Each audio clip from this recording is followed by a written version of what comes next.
Hello friends, എല്ലാവർക്കും അടുത്ത റെസിപ്പിയിലേക്ക് സ്വാഗതം. ഇന്ന് ദോശയുടെ കൂടെ കൂട്ടാൻ പറ്റുന്ന നല്ല ടേസ്റ്റി ആയിട്ടുള്ളൊരു ബ്രേക്ക്ഫാസ്റ്റ് ചമ്മന്തിയുടെ റെസിപ്പിയാണ് ചെയ്ത് കാണിക്കുന്നത്.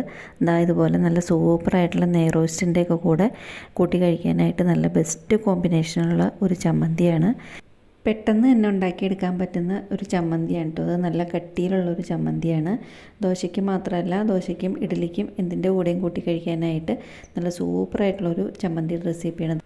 അപ്പോൾ ഈ ചട്നിയുടെ റെസിപ്പി കണ്ടുകൊണ്ടിരിക്കുന്നതിൻ്റെ ഇടയിൽ നിങ്ങൾക്കിത് ഇഷ്ടപ്പെട്ടു എന്നുണ്ടെങ്കിൽ ഇതൊന്ന് ലൈക്ക് ചെയ്ത് നിങ്ങളുടെ അഭിപ്രായങ്ങൾ ഒന്ന് അറിയിക്കണം കേട്ടോ. അതുപോലെ തന്നെ ഇഷ്ടപ്പെട്ടാൽ ഫ്രണ്ട്സിനൊക്കെ ഒന്ന് ഷെയർ ചെയ്ത് കൊടുക്കണം. ഇപ്പോൾ ഇതുപോലെ ഇരിക്കും ദോശ. ഞാനിപ്പോൾ ഇവിടെ നെയ് റോസ്റ്റാണ് ഉണ്ടാക്കിയിരിക്കുന്നത്. അതിൻ്റെ കൂടെ കൂട്ടാനായിട്ട് നല്ല സൂപ്പർ കോമ്പിനേഷനാണ്. അപ്പോൾ ഇതെങ്ങനെയാണ് ഉണ്ടാക്കുന്നത് നോക്കാം. അതിൻ്റെ റെസിപ്പിയിലേക്ക് പോകാം. ചട്നിക്ക് വേണ്ടിയിട്ട് ഒരു പാൻ അടുപ്പത്ത് വെച്ച് കൊടുത്തിട്ടുണ്ട് കേട്ടോ. അതിലേക്ക് 1 സ്പൂൺ കുക്കിംഗ് ഓയിൽ ഒഴിച്ചു കൊടുത്തിട്ടുണ്ട്. ഗോൾഡ് വിന്നറാണ് ഒഴിച്ചേക്കുന്നത്. അതിലേക്ക് 1 കപ്പ് കപ്പലണ്ടി ചേർത്ത് കൊടുത്തിട്ടുണ്ട്. പച്ചക്കപ്പലണ്ടിയാണ് ചേർത്ത് കൊടുത്തേക്കുന്നത്. അതൊന്ന് റോസ്റ്റ് ചെയ്തെടുക്കണം. അത് ശരിക്കും മീഡിയം ഫ്ലെയിമിലിട്ടിട്ട് ചെറുതായിട്ടൊന്ന് റോസ്റ്റ് ചെയ്തെടുക്കുക. അത് നല്ല ഒരു പകുതി റോസ്റ്റായി കഴിയുന്നിരിക്കുന്ന സമയത്ത് അതിലേക്ക് ഒരു സവാള മുറിച്ചത് അതും ചേർത്ത് കൊടുത്തിട്ടുണ്ട്. സവാള ഇതിൽ ചെറുതായിട്ടൊന്ന് വാട്ടി കൊടുക്കണം. സവാള പെട്ടെന്ന് തന്നെ വാടി കിട്ടും. അപ്പോൾ അത് ചെറുതായിട്ടൊന്ന് വാടി തുടങ്ങുന്ന സമയത്ത് വേണം ബാക്കിയുള്ള സാധനങ്ങൾ ചേർത്ത് കൊടുക്കാനായിട്ട്. വലിയ സവാള അല്ലാന്നുണ്ടെങ്കിൽ ചെറിയ ഉള്ളി ആയാലും നിങ്ങൾക്ക് ചേർത്ത് കൊടുക്കാം കേട്ടോ. ഞാനിപ്പോൾ ഇവിടെ ഒരു സവാള എടുത്തു എന്നേ ഉള്ളൂ. ചെറിയ ഉള്ളിയാണെന്നുണ്ടെങ്കിൽ ഒരു 10-15 എണ്ണം വേണം. ചെറിയ ഉള്ളിയിൽ തന്നെ തീരെ ചെറിയ ഉള്ളിയാണെന്നുണ്ടെങ്കിൽ ഒത്തിരി വേണ്ടി വരും. അതുകൊണ്ടാണ് ഞാനിപ്പോൾ ഒരു സവാളയായിട്ട് എടുത്തത്. ഇനിയിപ്പോൾ സവാള ചെറുതായിട്ടൊന്ന് വഴന്ന് വന്നിട്ടുണ്ട്. ആ സമയത്ത് അതുപോലെ തന്നെ ഒരു തക്കാളി, മീഡിയം സൈസിലുള്ള ഒരു തക്കാളി ചെറുതായി മുറിച്ചത് അതും ചേർത്ത് കൊടുക്കുന്നുണ്ട്. ഇപ്പോൾ ഈ തക്കാളി ചേർക്കുന്നതിന് പകരം ഈ സമയത്ത് നിങ്ങൾക്ക് ഒരു ചെറിയൊരു കഷ്ണം പുളി ആണെന്നുണ്ടെങ്കിലും ചേർത്ത് കൊടുക്കാം. അധികം പുളി വല്ലാതെ പുളി ആവരുത്. അപ്പോൾ അതിന് വേണ്ടിയിട്ടാണ് ഞാൻ തക്കാളി ചേർത്ത് കൊടുത്തത്. പുളിയുടെ ഒരു ചെറിയൊരു പീസ് ചേർത്ത് കൊടുത്താലും മതി. അതിനുശേഷം ഇത് രണ്ടും ഒന്ന് വഴന്ന് തുടങ്ങി കഴിയുന്ന സമയത്ത് ഞാനിപ്പോൾ ഒരു ചെറിയൊരു തേങ്ങാമുറി കൊത്തിയെടുത്തിട്ട് ചേർത്ത് കൊടുത്തിട്ടുണ്ട്. ഇത് തേങ്ങയുടെ പീസായതുകൊണ്ടാണ് ഇപ്പോൾ ഈ സമയത്ത് ചേർത്ത് കൊടുത്തത്.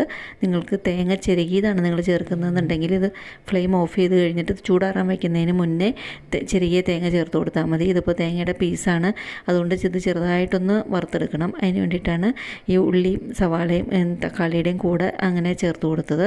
ഇപ്പോൾ ചെറുതായിട്ട് ചൂടായിട്ടുണ്ട്. തേങ്ങയും ഉള്ളിയും സവാളയും എല്ലാം ചെറുതായിട്ട് ചൂടായിട്ടുണ്ട്. ഇനിയിപ്പോൾ തേങ്ങയും കൂടെയും ശരിക്കും ഒന്ന് വാടി കിട്ടണം. അപ്പോൾ അതുവരേക്ക് നമുക്കിതൊന്ന് വഴറ്റിക്കൊണ്ടിരിക്കണം. തേങ്ങ പീസായതുകൊണ്ട് വഴന്ന് കിട്ടാൻ കുറച്ച് സമയം എടുക്കും കേട്ടോ. അപ്പോൾ അതുകൊണ്ട് മീഡിയം ഫ്ലെയിമിലിട്ടിട്ട് ചെറുതായിട്ടൊന്ന് വഴറ്റിയെടുക്കുക. തേങ്ങ ചിരകി ചേർക്കുന്നതാണ് എളുപ്പം. ഇപ്പോൾ എൻ്റെ കയ്യിൽ തേങ്ങയുടെ പീസ് കുറച്ചുണ്ടായിരുന്നു, അതുകൊണ്ടാണ് ഞാൻ തേങ്ങ പീസായിട്ട് ചേർത്തത്. അല്ലാന്നുണ്ടെങ്കിൽ തേങ്ങ ചിരകി ചേർത്താലും മതി. ഇതിപ്പോൾ തേങ്ങയും ഉള്ളിയും ഇതെല്ലാം ശരിക്കും ഒന്ന് വാടി കിട്ടിയിട്ടുണ്ട്. ഇപ്പോൾ ഇനിയിപ്പോൾ ഈ സമയത്ത് നമുക്കിതിലേക്ക് ഒരു ചെറിയൊരു കഷ്ണം ഇഞ്ചി ചെറുതാക്കി മുറിച്ചത് അതൊന്ന് ചേർത്ത് കൊടുക്കുക. ചെറുതാക്കി മുറിച്ചിട്ട് വേണം ചേർത്ത് കൊടുക്കാനായിട്ട്, അല്ലെങ്കിൽ ഇത് അരയ്ക്കുമ്പം അരഞ്ഞു കിട്ടില്ല. അപ്പോൾ അതുകൊണ്ട് ചെറുതായിട്ടൊന്ന് ചോപ്പ് ചെയ്തിരിക്കുന്ന ഒരു കഷ്ണം ഇഞ്ചി, നമ്മുടെ ഒരു ചെറിയ വിരലിൻ്റെ അത്രയും വലുപ്പത്തിലൊക്കെ ഉള്ളൊരു കഷ്ണം ഇഞ്ചി അത്രയും ചേർത്ത് കൊടുത്തിട്ടുണ്ട്.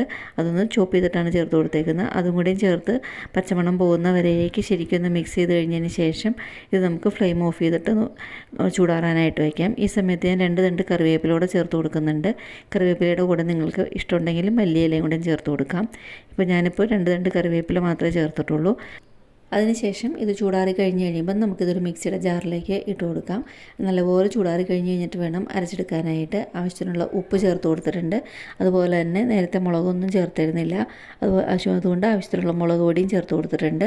നിങ്ങൾ ചുമന്ന മുളകാണ് ചേർക്കുന്നതെന്നുണ്ടെങ്കിൽ ഇത് വഴറ്റുന്ന സമയത്ത് ഉള്ളിയുടെയും തക്കാളിയുടെയും കൂടെ ഇട്ട് വഴറ്റണം. ഇപ്പോൾ ഒന്ന് ചതച്ചെടുത്തു. അതിനുശേഷം കുറച്ച് ഉപ്പും എരിവും കുറവുണ്ടെന്ന് തോന്നിയുകൊണ്ട് തന്നെ കുറച്ചും കൂടെ മുളകും ഉപ്പും ചേർത്ത് കൊടുത്തിട്ടുണ്ട്. അതിനുശേഷം കുറച്ച് വെള്ളം ചേർത്തിട്ട് നല്ല പേസ്റ്റ് പോലെ അരച്ചെടുക്കണം.